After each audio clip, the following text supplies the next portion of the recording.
A principios del siglo XVIII, miles de barcos de vela surcaban los océanos. Las grandes potencias de la época, Inglaterra, España y Francia, se disputaban el dominio de los mares y de las rutas comerciales.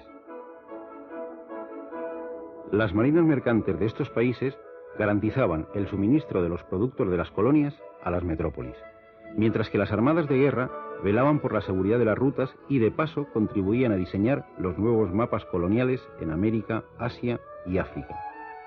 Y todo ello gracias al viento que inflaba las velas de los barcos.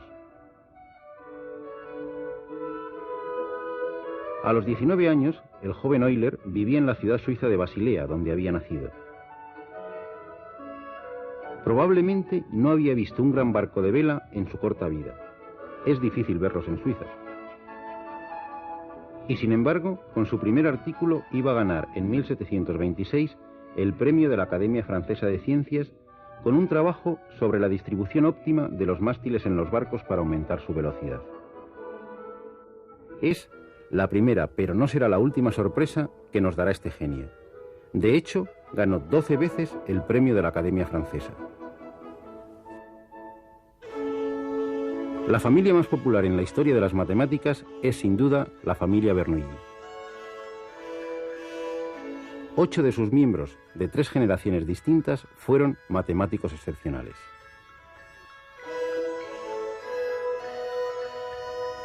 Euler había estudiado en Basilea bajo la tutela de Jean Bernoulli, junto a los hijos de este, Nicolaus y Daniel.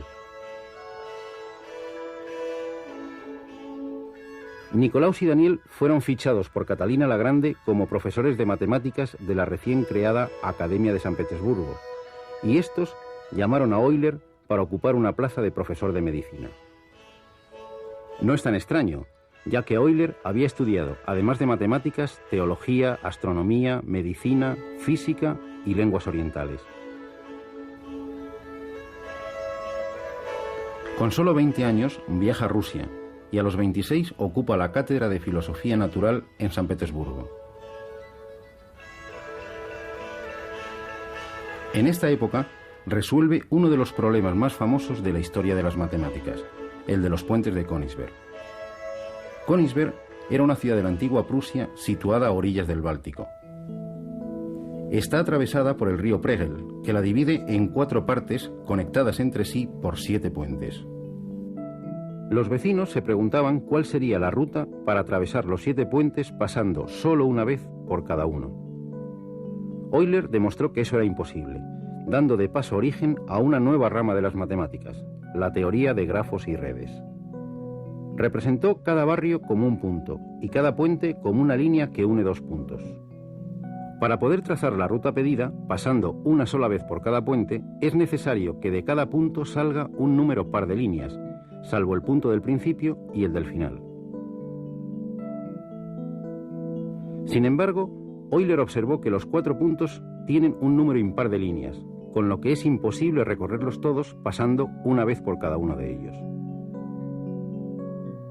Por fortuna para las matemáticas, Königsberg tenía 7 puentes. Si hubiese tenido uno menos, quizá hoy no existiría la teoría de grafos y redes.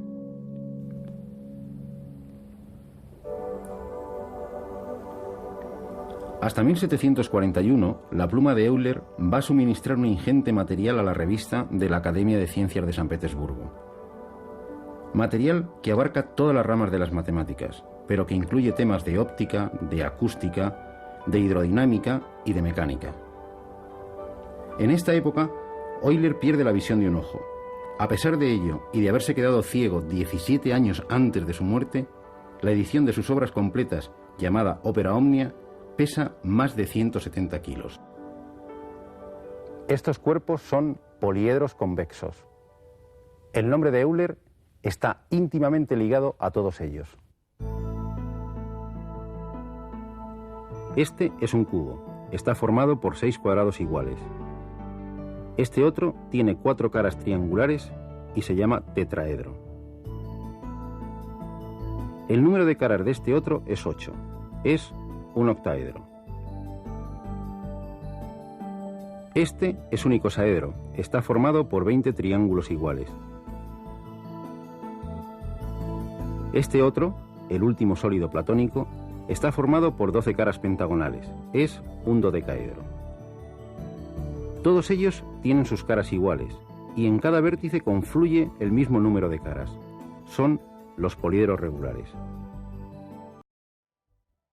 Pero no todos los poliedros convexos son regulares. Existen otros, como estos, que o bien no tienen todas sus caras iguales, o bien en cada vértice no confluye el mismo número de caras. Son los poliedros irregulares.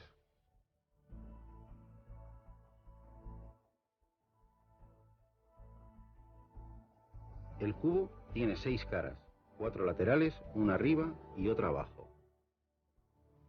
8 vértices, 4 arriba y 4 abajo. Y 12 aristas, 4 arriba, 4 abajo y 4 laterales.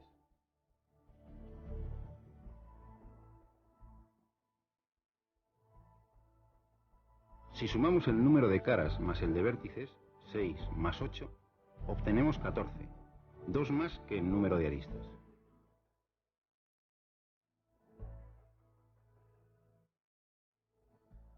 Veamos qué ocurre con esta pirámide. Caras, 5 laterales y una base, 6 en total. Vértices, 5 abajo y 1 arriba, otros 6. Aristas, 5 laterales y 5 en la base, 10 en total.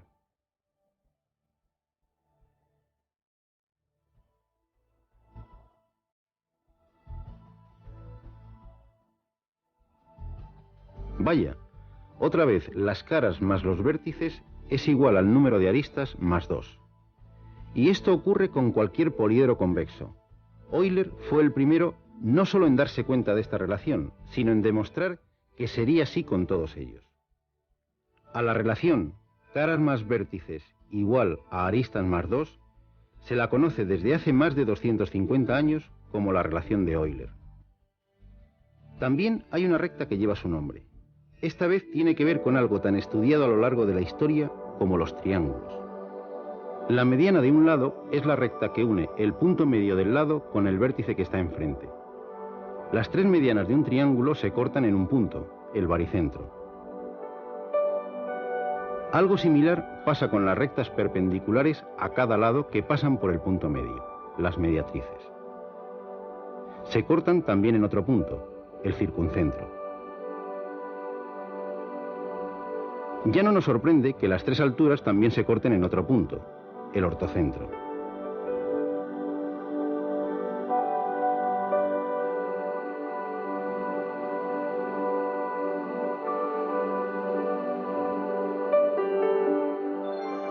Si el triángulo es equilátero, es decir, tiene sus 3 lados iguales, los 3 puntos coinciden. Pero si los 3 lados son diferentes, son 3 puntos distintos. Estos hechos se conocían desde hacía más de 2000 años. Lo que en el siglo XVIII nadie sospechaba es que esos 3 puntos, no importa de qué triángulo se trate, siempre están alineados, es decir, están sobre una misma recta, la recta de Euler.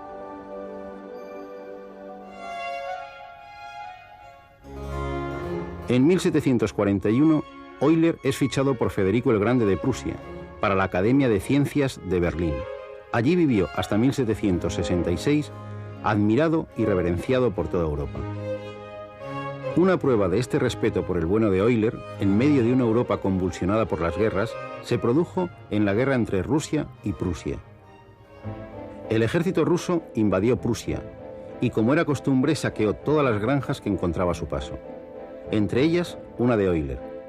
El general ruso, al enterarse de quién era el dueño, hizo pagar todos los destrozos y añadió como regalo al ilustre matemático 4000 florines. Respetado por todos menos por el propio Federico, que con un gusto más bien dudoso le llamaba cíclope matemático, aludiendo a su falta de visión en un ojo. A pesar de su creciente ceguera, Euler conservaba una mente prodigiosa para el cálculo mental y una memoria increíble. Era capaz de recitar la Eneida de memoria y en latín. Esta es la lista de los 100 primeros números primos. Intente aprendérselos de memoria. Imposible. Pues Euler no solo lo sabía de memoria, sino que era capaz de decir, sin utilizar lápiz ni papel, sus cuadrados, sus cubos y hasta sus potencias sextas. Y no es ninguna broma, sobre todo pensando que, por ejemplo, 541 elevado a 6 es un número de 17 cifras. Con esta mente para los cálculos, Euler no podía dejar de responder a los retos del matemático francés Fermat, planteados un siglo antes. Los pitagóricos ya habían observado una rara relación entre los números 220 y 284. Si sumamos todos los divisores de 220, obtenemos 284, el segundo número. Y si sumamos los de 284, obtenemos el primero, 220. Los llamaron números amigos. Fermat había descubierto en 1636 la segunda pareja de números amigos, 17.296 y 18.416. Su compatriota y rival Descartes, 2 años más tarde, descubrió una tercera, nada simple por cierto, 9.363.584 y 9.437.056. Hubo que esperar más de 100 años para que Euler descubriera otra pareja que se le había pasado por alto a Descartes, 122.265 y 139.815. Y además de esta, otras 59 parejas. Fermat, en una carta enviada a un amigo, le cuenta que había hecho otro descubrimiento sorprendente. Si A es un número natural cualquiera, por ejemplo 9, y P un número primo que no es divisor de A, por ejemplo 5, siempre se cumple que P, en este caso 5, es divisor exacto de A elevado a P menos 1 menos 1. En nuestro caso, 9 elevado a 5 menos 1 menos 1. En efecto, 9 elevado a 4 menos 1 es igual a 6.561 menos 1 igual a 6.560, que es divisible por 5. 6.560 dividido entre 5, 1.312. Esta brillante joya numérica se conoce como el pequeño teorema de Fermat, y cómo no, fue demostrado por Euler cuando tenía 29 años. Pero también se atrevió con el más conocido y recientemente demostrado último teorema de Fermat. No existen 3 números enteros, x, y y z, que verifiquen que x elevado a n más y elevado a n sea igual a z elevado a n cuando n es mayor que 2. Pues bien, aunque Euler esta vez no logró demostrar el teorema, al menos nos dejó las demostraciones cuando n es igual a 3 y n es igual a 4. Pero de alguna forma se vengó de Fermat. Este, en otras de sus mágicas intuiciones, afirmó que todos los números de la forma 2 elevado a 2 elevado a n más 1 son números primos. En efecto, si n es igual a 1, 2 elevado a 2 más 1 igual a 5 es primo. Lo mismo ocurre si n es igual a 2, si n es igual a 3, si n es igual a 4, y aquí se quedó Fermat y concluyó que funcionaría siempre. Sin embargo, la prodigiosa calculadora mental de Euler iba a tirar por los suelos esta afirmación, con el siguiente valor de n. No es tan fácil decidir si este número tiene divisores y Fermat ni lo intentó. En cambio, Euler encontró los factores. En la actualidad, sabemos que la conjetura tampoco es cierta para ningún valor de n entre 5 y 21. Un gran fiasco para el casi siempre acertado visionario Fermat. Cuando casi contaba 60 años, Euler, cansado del trato poco amable de Federico el Grande, decide volverse a San Petersburgo, con su más que numerosa familia. Y al año siguiente pierde la visión de su ojo sano, quedándose definitivamente ciego. Pero al igual que Beethoven con su sordera, la ceguera de Euler no le va a impedir seguir creando obras geniales durante 17 años, realizando los cálculos mentalmente y dictando los resultados a alguno de sus hijos. Aunque cualquiera de sus incontables descubrimientos habría hecho a Euler pasar a la historia, donde se sentía como pez en el agua era al tratar con series infinitas.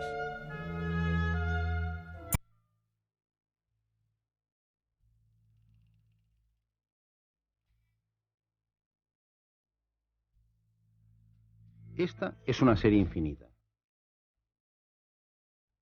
Está formada por infinitos sumandos cada vez más pequeños. Un reto para los matemáticos, a partir de Newton y Leibniz, fue descubrir el valor de la suma de series como esta.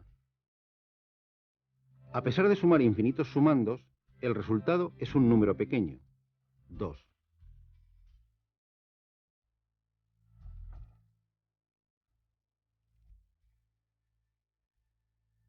Esta serie es la suma de los inversos de los números naturales y llega a ser más grande que cualquier número que nos podamos imaginar, por grande que éste sea. Es una serie divergente, como ya demostró Jean Bernoulli, el maestro del joven Euler.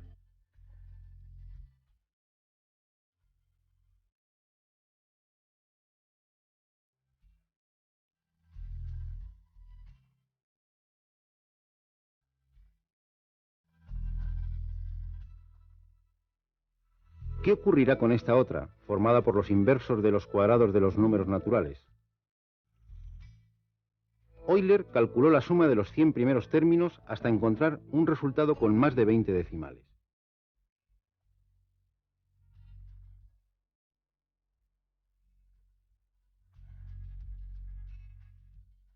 Comprobó que se acercaba cada vez más a un número menor que 2, 1,6449, pero ¿quién o qué era este número? La suma de la serie es pi cuadrado partido por 6. Pero Euler no se paró aquí. Siguió sorprendiendo a toda Europa con resultados como estos. En todos ellos aparece pi, un número emblemático para Euler. Pi aparece como producto de números pares e impares. También aparece pi en la suma de los inversos de los cuadrados de los números pares.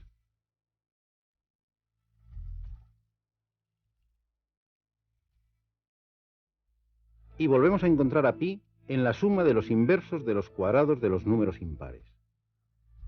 No es tan fácil obtener estos resultados, sobre todo si tenemos en cuenta que en la actualidad aún no sabemos cuánto vale exactamente esta otra serie, formada por los inversos de los cubos de los números naturales. Hay números que, como los actores famosos, aparecen en casi todas las películas. El número 1 y el 0 ocuparían sin duda los primeros puestos de apariciones. Sin embargo, hemos podido comprobar que el número pi, la razón entre la circunferencia y su diámetro, no limita sus apariciones al mundo de los círculos y de las esferas, como ya descubrió Arquímedes. Y eso que no es un número nada simple. 3, 14, 15, 92... Otro número de apariencia extraña y también con nombre de letra es el número e, la base de los logaritmos neperianos. Otro número irracional con infinitas cifras decimales, 2,71828118. Un número que aparece cuando queremos cuantificar el crecimiento de una epidemia, cuando hacemos la prueba del carbono 14 para datar un resto arqueológico, y hasta en los cables de la luz. Un número que Euler llegó a calcular con 23 decimales. Nuestro último invitado a esta fiesta es el número i, la unidad de los números imaginarios, el germen junto al 1 de los números complejos. Nada parece indicar que estos 5 números, 0, 1, pi, e i, tengan alguna relación entre sí. Sin embargo, los 5 están íntimamente ligados mediante una preciosa relación que constituye el sublime compendio de la ingente obra de Euler y que, por supuesto, es fruto de su genio. Breve, sugerente y misteriosa. E elevado a i por pi más 1 igual a 0. Como si el universo hubiese querido rendir un homenaje a las matemáticas a través de uno de sus hijos más ilustres.